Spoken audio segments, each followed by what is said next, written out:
আসসালামু আলাইকুম ওয়া রাহমাতুল্লাহ।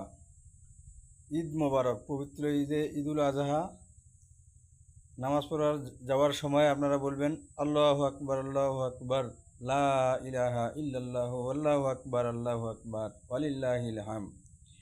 এই দোয়াটা পড়তে থাকবেন। আপনারা বাড়ি থেকে বের হওয়ার সাথে সাথে পড়া শুরু করবেন, ঈদগাহ মাঠ পর্যন্ত যা শেষ করবেন।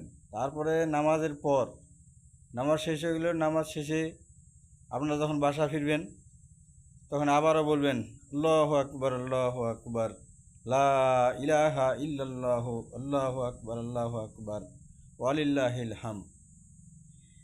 ভাই, মুসলমান ভাইয়েরা আমার, এই দোয়ার মধ্যে অনেক ফজিলত, তো ব্যাখ্যা অত বলা যাবে না। আপনারা শুধু এটা এখন অন্যদিন একদিন ব্যাখ্যা বলা যাবে না।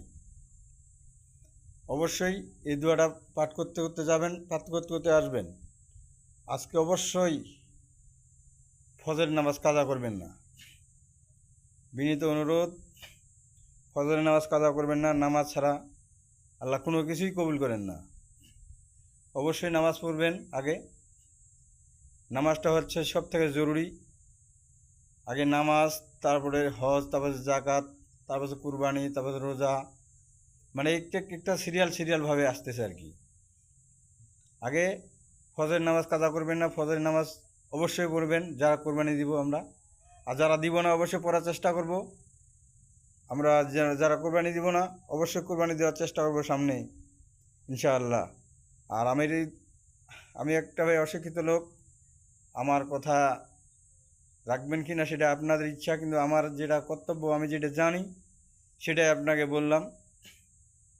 অবশ্যই আশা করি আপনারা এই দোয়াটা পড়লে অনেক ফজিলত পাবেন, আর আপনার মনের আশা আল্লাহ পূরণ করে দিতে পারে কোরবানি দিলে। এবং অবশ্যই আপনারা আমার এই দোয়াটা যদি আপনাদেরকে সকলকে ভালো লাগে, যদি আপনারা মুসলিম হয়ে থাকেন, অবশ্যই আমাকে লাইক, কমেন্ট, শেয়ার করে জানাবেন। আলহামদুলিল্লাহ।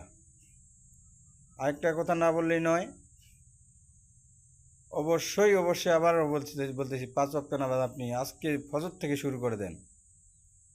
অবশ্যই 5 ওয়াক্ত নামাজ আজকে থেকেই শুরু করে দেন। ভাই, ভালো হইতে পয়সা লাগে না, শুধু এই কথাটা মাথায় রাখিয়েন। মাশাআল্লাহ। অবশ্যই নামাজ আদায় করবেন আজকে থেকে শুরু করে। 5 ওয়াক্ত নামাজ অবশ্যই আদায় করবেন, বারবার বলতেছি। অনেক আলেম উলামার কথা শুনছেন আপনার নামাজের জন্য।